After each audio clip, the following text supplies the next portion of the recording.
and gentlemen, we have our Paralympic flame! The Paralympic flame is lit in Stoke Mandeville, the spiritual home of disability sport. It was here in 1948 that German neurologist Ludwig Guttmann organised the first Stoke Mandeville Games, the precursor to the Paralympics. As head of the Spinal Injury Centre, founded after World War II to treat injured soldiers, his belief was that sport was a key part of rehabilitation. His daughter Eva remembers the 48 Games well.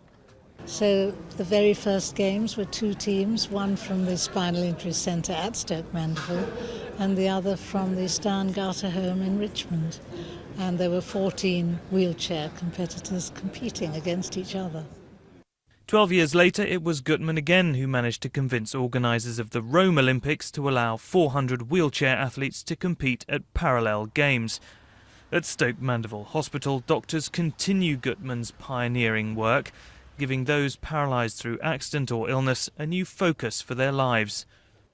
And if we need to use arts or music or javelin throwing, we will bring that into the rehab process. Partly, as I say, because it makes people stronger and it gives people a sense of purpose. But that is something which can follow them once they leave hospital, and whether they choose to do it for pastime or whether they choose to do it for career, that's their choice afterwards.